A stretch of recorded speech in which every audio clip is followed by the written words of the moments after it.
聲音。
好嗱，現在如果聽得清楚咧，麻煩大家就打 OK 兩個字應該可以啦嚇。啲 setting 嘅問題啊，打 OK 兩個字嚇。Zoom 嘅朋友，如果你聽到咧，嗱 OK 啦，Zoom 嘅 OK。Facebook 咧 O 唔 OK？Facebook 嘅朋友 O 唔 OK？現場你哋 O 唔 OK 啊？OK 啊，嗬。散有啲冇辦法呢個場地嘅問題，睇下可唔可以大少少啊？啊，我呢個咪我就中氣好夠噶咯噃，知唔知啊？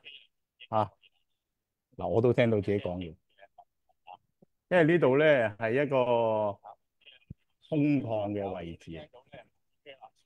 Facebook 咧 O 唔 OK？Facebook 嘅朋友 O 唔 OK？好啦，嗱都 OK 啦嚇，Facebook O 唔 OK 啊？Facebook 得唔得？我睇下 Facebook 先嗱，Zoom 咧就 OK 嘅啦嚇。啊，我 O 唔 OK 啊？清楚嚇，好得，唔該晒。好啦，咁就遲咗少少做 set up，因為我啱啱喺普賢道場講完八關齋戒嘅法會啊，咁所以咧趕過嚟咧有少少唔夠時間。呢啲咧就本來應該係你哋坐低之前咧就整好嘅，唔緊要啊嚇，有心就點啊？有心就唔怕遲啊嘛，係嘛？學佛更加係啦，最緊要就係有呢個求道嘅心。好啦，嗱咁啊，歡迎大家再次嚟到觀音講堂，就參與我哋呢個法會。呢個法會咧就逢星期日啊，下午咧就3點30分就同大家係講解心經嘅奧秘，心經嘅奧秘。嗱，心經咧就傳頌千古啊！中國人咧，不論你係佛教徒唔係佛教徒，無人不識噶啦。上一回咧，我已經解釋咗關於心經啊喺中國歷史裏邊嗰個殊勝嘅地位啦，同埋一啲神蹟嘅故事啦，神驗神蹟嘅故事啦。我哋今日咧就要講3個題目喎，所以咧稍為速度咧要進行得快少少都唔定啊。好。嗱，今日咧係第二講，我哋要講嘅3個題目分別如下。就先為般若心經咧就做個定位先，因為佛經太多啊，你要知道般若心經嘅主題啊，佢屬於佛經唔同體系裏邊嘅邊一個體系。有咗地圖啦，你先唔會咁容易亂啊。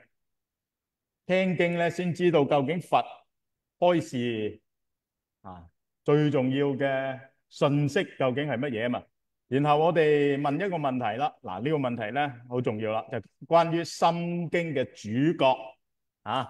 心經第一句就觀自在菩薩行深般若波羅蜜多時，照見五蘊皆空，度一切苦厄。咁即係主角係觀自在啦，你讀觀自在又得，讀觀自在都冇問題啦。問題唔係個讀音喎，問題係呢個究竟係邊個啊？呢個就真係千古嘅一個疑問啊。不過咁歷史裏邊咧，大家都基本上公認佢就等同於觀世音啦。可能各位亦都從來冇懷疑過啦，《心經》嘅主角唔係觀世音菩薩係邊個啊？咁樣嗱，今日咧就話俾大家聽另一個睇法啦喎。原來觀自在同觀世音可以唔係同一個人嚟嘅喎，唔係同一個菩薩嚟嘅喎。啊，點解會咁咧？咁樣啊，一陣間同大家解釋。咁講到觀自在又好，觀世音菩薩又好，咁啊學佛咧就不得不問啦，究竟邊個係菩薩先？菩薩之所以為菩薩，我哋應該點樣去界定佢咧？菩薩嘅覺醒啊，與覺醒嘅菩薩，嗱呢度兩個問題嚟嘅。第一個問題咧，啊，就菩薩究竟醒覺咗啲乜嘢嘢？第二個問題咧，就醒覺咗嘅菩薩，佢會做啲乜嘢嘢？啊，乃至咧醒覺咗嘅菩薩，佢點樣喺呢條醒覺嘅路上面啊，啊，持續咁樣修行邁進，直至成佛咧？咁樣簡單嚟到講，就誰是菩薩啦？嗱，今日係2025年2月23日啊，我哋本講座咧講到第二講啦。好，我哋多謝主辦機構香港佛教此岸彼岸宏法會，承辦單位觀音講堂、中華佛教文化院、菩提文化院，以及多謝贊助單位旭日慈善基金。好，心經嘅原文，上次我鼓勵大家未背嗰啲啊背咗佢喎，背咗未啊？背咗啦係嘛？非常之好，係咪背咗好舒服啊？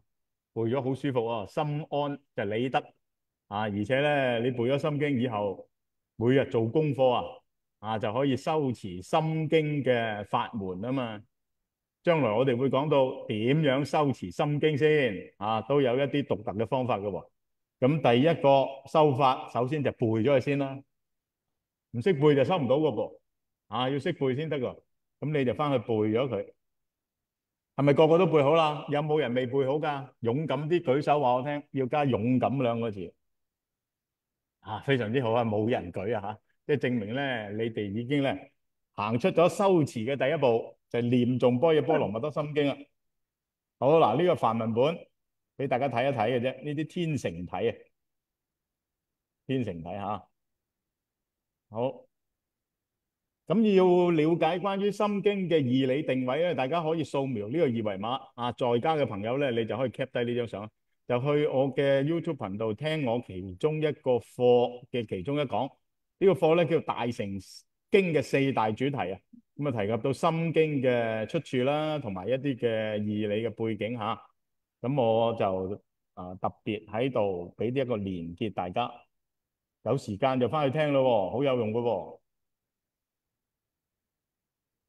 好啦，嗱，咁我哋話心經要定位咧，首先你知道咩叫定位先，因為佛經好多上萬卷計嘅佛經，一卷就一本，即係有1萬本佛經，一生都讀唔完噶吓，佛經好多。好啦，咁但係無論幾多三藏12部嘅經典咧，其實不外乎就係處理4個核心主題，唔係話所有問題就係呢4個。問題可以有好多噶譬如你念阿彌陀佛，阿彌陀佛就接引我哋往西方極樂世界啦，咁樣係嘛？咁念阿彌陀佛往生西方極樂世界，譬如嚟到話分幾多級啊，咁樣往生分幾多級啊？答案分9級啊，分9級啊，九級咧就睇你嘅因果。嗱，咁譬如分9級，乜嘢嘅因就能夠生乜嘢嘅果，咁呢個就唔係呢4個問題直接表述嘅咯噃。又譬如我哋話佛經好多其他嘅義理嘅系統，譬如戒律咁先算啦咁我哋話中國佛教有8宗甚至乎10宗，其中一宗咧就係律宗啊嘛。近代律宗嘅大師大家都知啦，弘一大師啊嘛。譬如律宗嘅問題咧，你就喺呢4個問題裏邊揾唔到啊。但係我哋話，無論佛法有幾多問題你可以問100個關於佛教佛法嘅問題，200個關於佛教佛法嘅問題，要識得分喎。有啲問題係根源性嘅問題，所有其他細節嘅問題係由佢衍生出嚟嘅喎。譬如我哋問，點解念佛可以往生西方呢？西方國土有9品往生，係邊9品呢？嗱，就屬於論救度呢個題目衍生出嚟嘅其他嘅細項嘅問題，即係話問題有根本核心問題，問題有衍生出嚟嘅問題，咁先有體系啊嘛。好似間公司咁係嘛，有 CEO。有執行董事，有總經理，有主任有呢啲組長，係咪有層級啊？思想義理世界都係有層級嘅。掌握牢牢大者，你先掌握喺芸芸嘅經典裏邊譬如《般若波羅蜜多心經》，究竟佢屬於邊一個系統？大乘經嘅經義，總括嚟講有4個主要問題。第一個係關於救度眾生嘅問題，即係佛以無數方面救度眾生，包括建設剛才所講嘅淨土世界。咁呢一類嘅問題咧，就闡述佛救度眾生嘅本懷同大願咁第一個問題就論救度喎。第二個問題咧就論實相啦。救度你去西方極樂世界為咗啲乜嘢啊？花開見佛就悟無生，去到西方極樂世界就要悟無生。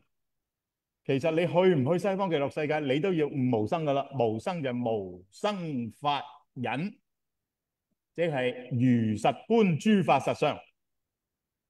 呢個諸法實相咧，佛經就叫做無生法。無生法即係緣起法。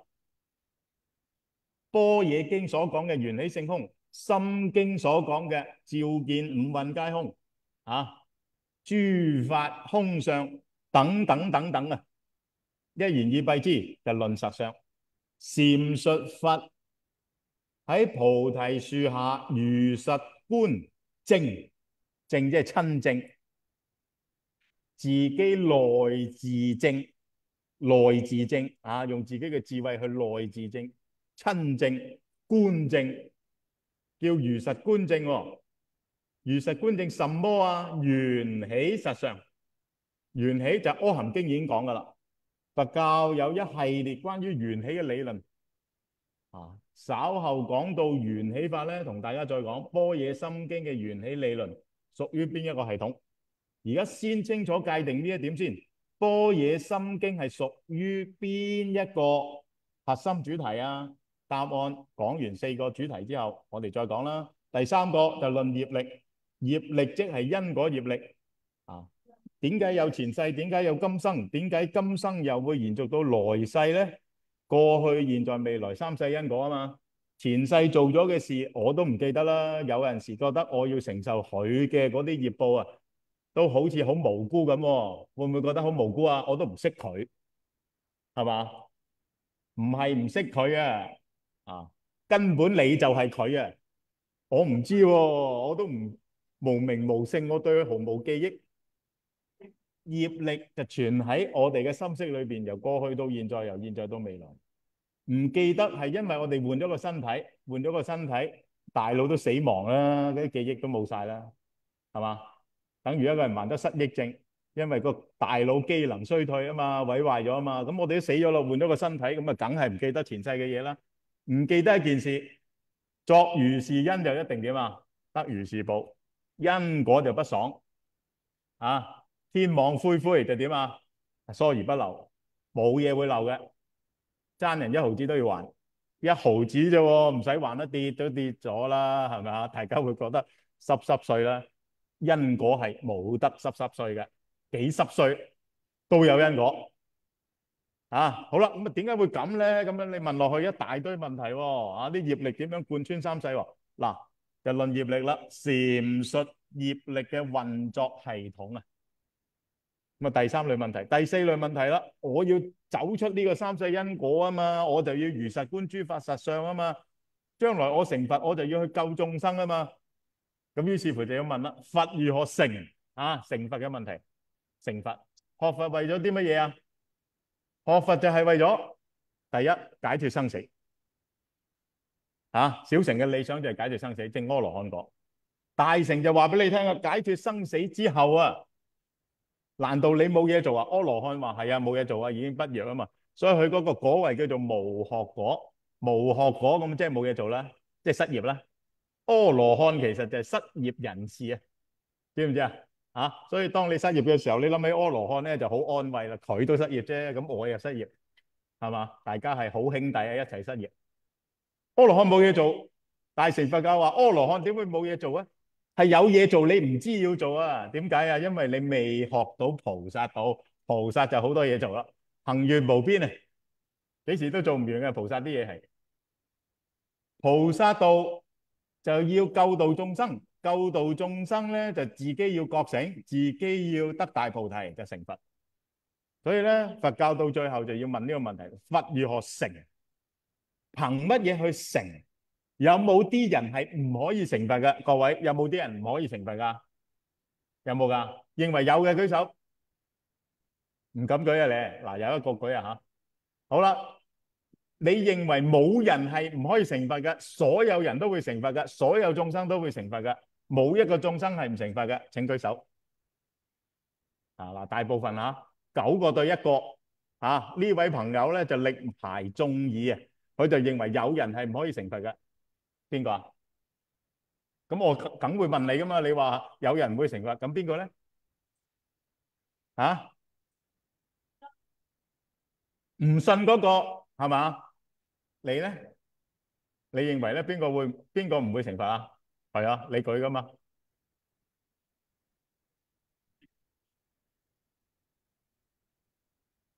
係啊，你而家話千幾年啊2000年前啊釋迦牟尼都成咗佛啦，係嘛？得一個啫嘛，係嘛？你話得一個啫嘛，都冇第二個佛成啦。佛教其實確實有宗派認為有人係可以係唔可以成佛嘅，有宗派邊個啊？唯識宗。唯識宗話有啲人係無種性啊，無種性即係冇佛種，冇佛種即係冇成佛嗰條根啊。等咗一棵樹冇根，佢會唔會生咧？梗係唔會生啦。呢個人就係冇佛性，冇呢條成佛嘅根。你點灌溉佢啊，佢都係唔會生出嚟嘅。嗰啲人叫無種性啊，無種性。另一個大乘佛教嘅體系就話俾你聽，唔係喎。頭先講嘛，好似各位大部分人舉手一樣，眾生就皆得成佛，係嘛？下一句一善提啊，亦有佛性。一善提係咩人啊？一善提唔係人啊，係貪心鬼。有幾貪心啊？100%貪心攞滿分嚇。佢一舉手一投足就係貪心噶啦，一個眼神就係想睇下有啲咩貪先，咁樣睄下你係嘛？啊，樣樣都係貪，每個念頭都係貪，每個言語都係貪，每個行為都係貪。呢啲叫一善提。咁呢啲人點去成佛啫？而家就係話俾大家聽，一善提亦有佛性，只不過咧俾佢嘅習氣掩蓋咗啫。適當嘅引導開發，唔單止有佛性啊，一善提都可以往生西方極樂世界，都可以往生。只要佢臨終嘅時候遇到善知識，度佢，同佢講阿彌陀佛嘅名號，叫佢跟住自己念阿彌陀佛，由1聲乃至10聲，一善提都可以去西方極樂世界。去到就乜都搞掂啦，一定可以成佛啦。嗱，咁呢啲咪佛教嘅唔同嘅體系咯。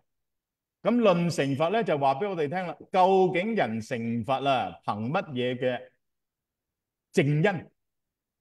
正負嗰個正，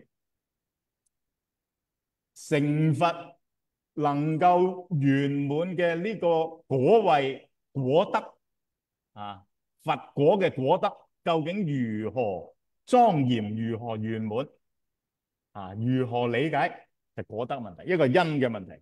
成佛兩個，一個因嘅問題，一個果嘅問題。啊，好啦，一言以蔽之，大乘經義大處落墨，最重要嘅主題就係現在列出嘅左手邊嘅呢四個。一係就講佛點救你，一係就講嗰個最高實相如何如何，一係就講因果業力如何運作，一係就講佛如何成。好啦，咁而家輪到我問大家啦，你認為般若波羅蜜多心經屬於一二三四啊？順住上面排落嚟就一二三四，一就係救度，二就係實相，三就係業力，四就成佛。而家我哋講般若波羅蜜多心經啊嘛，咁究竟般若波羅蜜多心經係屬於救度、實相、業力、成佛一二三四邊個先？梗有一個安立佢嘅位置嘅系統，梗有嘅。你攞任何本大乘經出嚟，我都可以話俾你聽，嗰本大乘經喺呢四個主題裏邊屬於邊一個？一定有嘅。啊，好啦，咁啊，般若心經屬於呢四個主題裏邊邊一個咧？啊，一嘅舉手，好，二嘅舉手，啊，三嘅舉手，因果業力喎，四嘅舉手，成佛喎，係嘛？三世諸佛，嚇，以般若波羅蜜多故，得阿耨多羅三藐三菩提，嚇，跟住故知般若波羅蜜多啦，是大神咒，是大明咒啦，是無上咒，是無等等咒，你就捉住呢句話咯。三世諸佛依般若波羅蜜多故，得阿耨多羅三藐三菩提啊嘛，仲唔係成佛咁樣嚇？所以咧，有幾位朋友舉手啦，論成佛。但係啊，大部分同學都話般若心經應該係屬於第二個主題啊嘛，論實相。點解係論成佛啊？係啊，我知啊，就點解係論成佛咯？就係嗰句話啦嘛，係嘛？三世諸佛得阿耨多羅三藐三菩提啊嘛。嗱，答案係乜嘢啊？般若心經係講般若，般若係超越嘅智慧，上一次解釋過咯。超越嘅智慧攞嚟做乜嘢啊？如實觀正緣起性空，緣起性空咪實相。所以般若心經嘅主題係咩咧？第二個論實相，大部分同學都答啱咗，非常之好喎。有啲同學話乜？點解唔係論成佛咧？咁樣成佛係有因果嘅，係有所得嘅。咩有所得啊？圓滿嘅佛果可得，唔係咩叫成佛啊？係嘛？無盡莊嚴世界海，無盡莊嚴嘅法界海，圓滿嘅佛嘅果德，係咪有果可成啊？有圓滿嘅佛果佛德可成，有因果嘅，但佢又唔係因果業力嗰種因果。你諗下，般若心經講唔講因果噶？無智亦無得啊！所以你記得咧三世諸佛嗰句，你就未必記得咧無智亦無得嗰句喎。冇因果，冇因果，所以咪話咯，無苦集滅道。苦集滅道係因果嚟噶嘛？一個還滅就苦集其實應該集同苦，一個還苦同集，一個咧就流轉流轉，滅同道咧就還滅喎，兩重因果嚟噶。稍後我哋講到呢句就會講噶啦，兩重因果。而家話無苦集滅道邊有因果啫？連因果都要超越。嗱，聽到呢度咧，咁大家就開始有少少皺眉頭啊。點解啊？佛教梗係講因果啊嘛，點解連因果都否定咧？係啊，呢個就佛教高明嘅地方，亦都係學佛難嘅地方。佢有時就話俾你聽有因果，有時就話俾你聽冇因果。咁你係咪要聽經梳理好啲問題？好似而家咁樣呢個就歸呢度，呢個就歸呢度，呢個就歸呢度，呢個歸呢度，四個問題搞清楚佢，唔好亂。般若經論實相或者論實相嘅主要就係般若經，基本上對因果嘅態度予以否定，唔講因果嘅。因果留翻乜嘢啊？因果留翻第三類論業力嘅經典先至講。嗱，咁而家咧要分清楚咯嚇。首先就唔係論救度先啦，救度就《阿彌陀經》、淨土三經、妙法蓮花經。嗱，所以咧四個問題咧好巧妙噶嚇，有上我舊年嘅課，嗰個課咧我都係第一次講啊。我本來就冇諗住講到咁深嘅，唔知點解有啲嘢不吐不快啊。去到嗰度你就要展現出嚟啦。咁而家唔係要講嗰啲咁深嘅關於大乘佛教個義理體系，而家係話四個主題，佢安立成為一個咧好完整嘅義理嘅世界啊。姑且咧就可以用呢個形態嚟到去顯示論實相啦，藍色嘅；論成佛啦，綠色嘅；論業力啦，啡色灰色嘅；論救度啦，紅色白色嘅，四個啊。咁點解中間有個萬字佛教嘅符號咧？咁有興趣就掃描二維碼，慢慢翻去聽。嗱，我事先聲明咧，呢個課研究院以上程度啊，博士以上程度，博士都未必 handle 到啊，我怕佢。咁如果你向難度挑戰咧，你就慢慢聽啦。啊，如果你話暫時我唔想接觸啲咁深嘅嘢，你就唔好理啦。呢一頁你就唔好理佢啦。咁啊有啲同學喜歡向難度挑戰噶嘛，咁你就去聽呢個叫做大乘經嘅體系同埋核心問題嚇，又喺 YouTube 嘅。不過咁你可以先聽晒我呢12堂先，然後翻轉頭咧你先正咧補充翻呢啲比較深嘅講法，好嘛？好，嗱，呢啲唔緊要噶嚇，呢啲係輔助性嘅啫。我只不過咧係講到啦，就俾大家參考下咁解嘅啫。好嗱，咁啊，關於呢四個主題嘅經典咧，就如下：論救度嘅經典咧，就係包括《妙法蓮華經》、淨土三經，即係《阿彌陀經》、《無量壽經》同埋《觀無量壽經》。嗱，呢啲咧都係屬於論救度嘅經典。凡係一切講淨土世界嘅建立，如何救度眾生嘅，都屬於呢一類。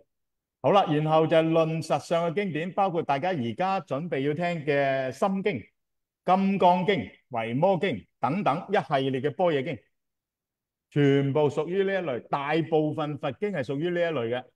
四本經裏邊就有一本經係屬於般若經，佔25%啊，10000卷咯。以此為基數的話，2500卷經典係屬於般若經，1/4啊，為數極多啊，為數極多。其實係咪1/4咧？我都有啲懷疑，應該唔止啊嚇。好嗱，呢個唔緊要啦。論業力咧，論業力嘅經典咧就係解深密經同埋係楞伽經啊。好啦，論成佛咧就關於佛性嘅問題，如來藏經、涅槃經、勝鬘經同埋華嚴經啊。如來藏經、涅槃經、勝鬘經就講成佛嘅正因，華嚴經咧就講成佛嘅果德。一個因一個果，但係大家都係關心一個問題：佛點樣成呢？如何成佛嘅問題？嗱，你哋讀佛經咧，你就要有呢個地圖。以上列出嚟嘅經典咧，一生人裏邊都至少要讀一次。嗱，而家熒光幕下以上列出嚟嘅呢啲經典，盡可能喺一生修學佛法裏邊讀晒佢，好好整理裏邊佛對我哋嘅開示。然後就歸入唔同嘅系統裏邊，救度實相業力成佛。咁你嘅佛學嘅成個義理嘅體系咧，喺你嘅思想裏邊咧，就會建立得非常之穩固啦。以後任何佛經都唔會難到你，任何佛經都唔會難到你啊！咁呢啲要下苦功噶咯喎。OK，好。呢啲慢慢嚟嚇，而家咧大家由中間呢個心經呢個位置開始起先，就論實相嚇。所以由始至終，我哋講般若心經咧，圍繞一個主要問題：乜嘢係最高嘅實相？乜嘢係最高嘅實相？上一次我同大家講嘅呢個問題就係 What is the reality？哲學就會咁樣問啦。What is the reality？乜嘢係真嘅？當你問乜嘢係真嘅時候，其實你就假定咗一樣嘢係假嘅，咁你先會問咩叫真啊嘛。冇假嘅嘢就唔會有真嘅嘢啦。咁乜嘢係假㗎？你見到嘅一切、聽到嘅一切、感覺到嘅一切，色聲香味觸法六塵世界，哲學上講叫經驗世界 （empirical world）。所有你喺經驗世界你經驗到嘅景象、六塵景象，你所認識嘅，佛教話俾你聽下，全部都係假嘅。好震驚喎！咁我而家見到呢個世界係咪假㗎？我而家聽到係咪假啊？係。咩意義啊？發緊夢啊？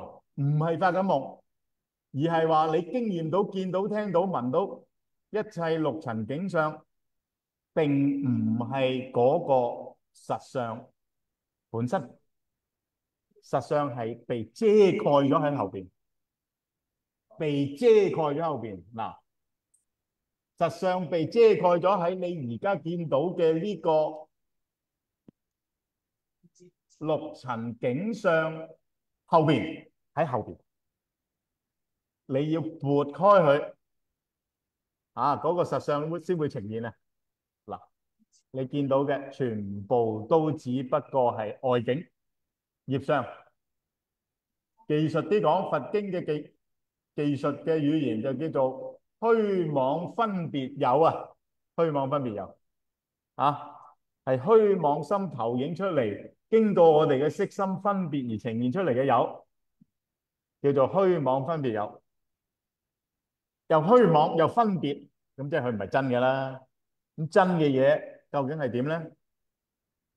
就要開發我哋嘅般若智慧先可以如實觀見嘅。好，嗱，咁四個主題就如上咯喎，四個主題如上。好，跟住咧我哋繼續。嗱，呢度咧冇嘢嘅，只係將心經定性翻喺論實相嘅呢個範疇裏邊已經講咗噶啦，呢個意思。好啦，跟住第二個主題啦，就關於觀自在菩薩提及到所謂觀嘅問題。嗱，觀自在即是觀世音呢個題目裏邊分幾步嚟到講下。第一個咧就關於觀嘅問題，先解到個觀先，再解自在再解觀自在係咪觀世音，一步步嚟。好，首先問乜嘢叫觀咧？咁樣嗱，呢個問題極深，佢係一個方法論嘅問題，即係 methodology 嘅問題一般受西方學術、學問、哲學訓練嘅人咧，佢係好難掌握呢樣嘢嘅。一定要喺中國傳統哲學或者東方傳統哲學，特別儒釋道即係學佛學，我哋先有能力、有條件去區分呢條界線。OK，左手邊個 column 就係觀，右手邊嘅 column 咧就係我哋一般所謂嘅理性方法 rational thinking， 又或者 logical thinking 邏輯思維，我哋叫 observation 觀察，叫做感覺 feel feeling sensation， 思考 thinking 推理，呢啲嘢一概而言叫做理性嘅方法。咁現代人咧就呢方面咧好進步啦唔係點會有科學啫？唔係點會個科技進展咁快啫？唔係點會搞個人工智慧 AI 出嚟啫？全部就係我哋嘅理性嘅構建嚟嘅科學思維、理性、邏輯推理，全部就係最右手邊呢個 column。但係學佛咧就唔能夠僅靠呢一個咁樣嘅方法論嘅，死路一條。所以我成日話，你用知識嘅態度去研究佛學一理論一大堆，分析一大堆，材料一大堆，文獻一大堆，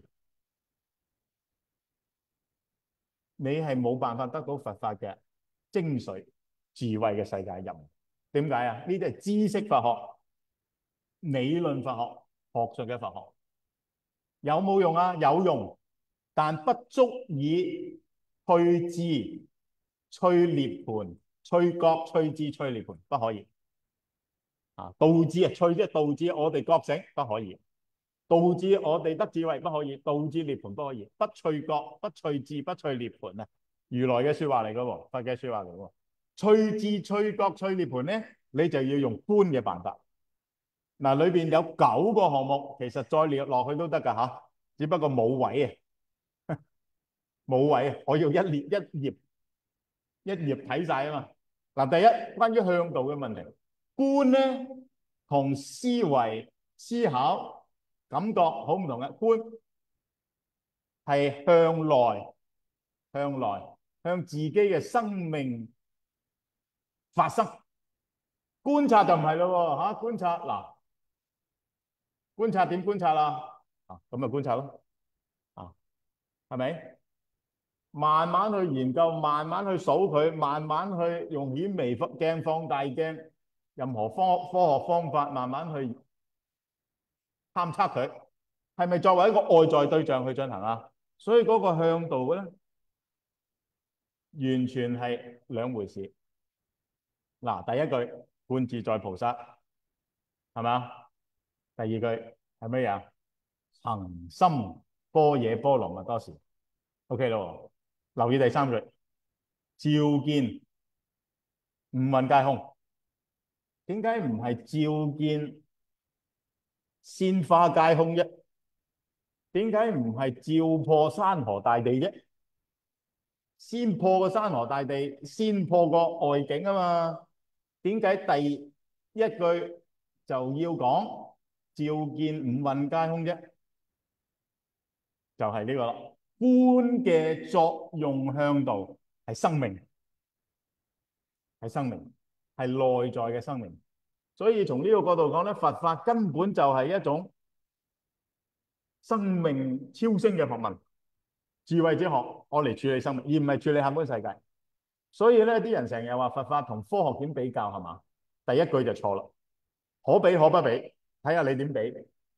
大部分嘅比較咧，其實係唔相應嘅，因為科學嘅思維就係外向思維，整個西方文明嘅思維都係外向思維，東方嘅文明，中國嘅儒釋道就內向思維，生命係居於主為，外在世界居於客為，甚至乎講到最盡啊！呢句話就將外收入內，萬法就點啊？唯心。咁係咪心作為主位啊？境作為客觀，作為次要啊，第二層次嘅存有啊？嗱，所以咧觀咧係內外之別，觀同理性思維外在內外之別。第二就領域啦，觀咧教我哋處理生命嘅問題向內，咁係咪處理我哋呢個眼見耳聞嘅具體嘅現實嘅生命啊？唔係。觀咧係觀照嗰個超越界 transcendent 啊，叫超越界。超越咧正正就係要超越我哋經驗嘅封鎖。經驗嘅封鎖意思即係相當於佛經所講嘅六塵色聲香味觸法，要突破六塵境界啊！我哋而家雙眼啊就係俾六塵境界，我哋嘅經驗啊就俾六塵境界封鎖住。觀咧就要撥開呢啲嘢，直探究竟啊，直探離諸，直探究竟。所以咧，佢係直接指向超越世界，就係嗰個 reality 嘅世界，超越嘅世界。但係一般而言，理性觀察能夠處理嘅咧，唔係超越世界，理性係唔可能日出呢個經驗世界嘅，跳唔出噶佢係。我哋嘅大腦啊，人類嘅理性啊，科學思維啦嚇，只能夠處理現象世界。所以西方著名嘅哲學家康德話：物自身就不可知，事物存在之在其自己，佢自己 thing in itself 啊，呢個叫物自身啊。OK 係不可知嘅。不過知即係話你無論點樣去運用人類嘅理性，你都係冇辦法觸及呢個超越嘅層次，物自身就超越層次。人類嘅理性思維能夠到達嘅